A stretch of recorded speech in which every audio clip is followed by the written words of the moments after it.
श्रावण पुत्रदा एकादशी शुक्रवार 16 अगस्त 2024 को मनाई जाएगी, जिसमें पारण का समय है 17 अगस्त 5:51 से लेकर 8:05 तक। पुत्रदा एकादशी साल में 2 बार मनाई जाती है। पौष शुक्ल पक्ष की एकादशी और श्रावण शुक्ल पक्ष की एकादशी को पुत्रदा एकादशी के नाम से जाना जाता है।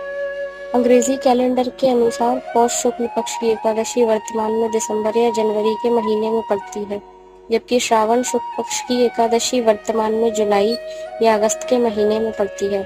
पौष माह में पुत्रदा एकादशी उत्तर भारतीय राज्यों में अधिक लोकप्रिय है, जबकि अन्य राज्यों में लोग श्रावण माह में पुत्रदा एकादशी को अधिक महत्व देते हैं।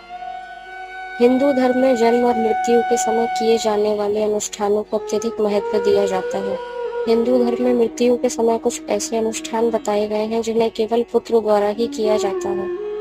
ऐसा माना जाता है कि अंतिम संस्कार पुत्र द्वारा ही किया जाना चाहिए और यह आत्मा की मुक्ति के लिए आवश्यक है।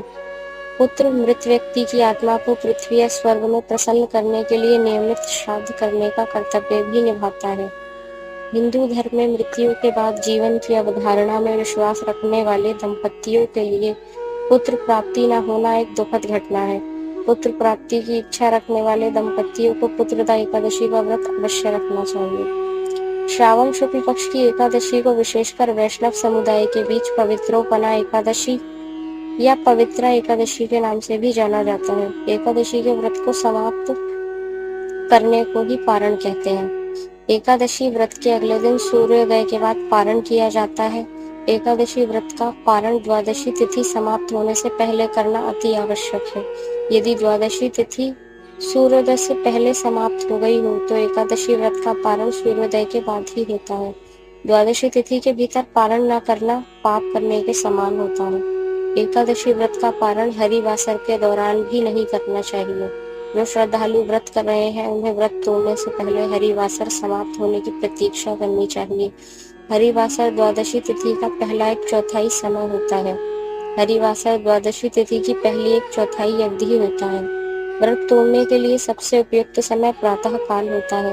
व्रत करने वाले श्रद्धालुओं को मध्याह्न के दौरान व्रत तोड़ने से बचना चाहिए। कुछ कारणों की वजह से अगर कोई प्रातः काल पारण करने में सक्षम नहीं है तो उसे मध्याह्न के बाद पारण करना चाहिए। कभी कभी एकादशी व्रत लगातार 2 दिनों के लिए हो जाता है।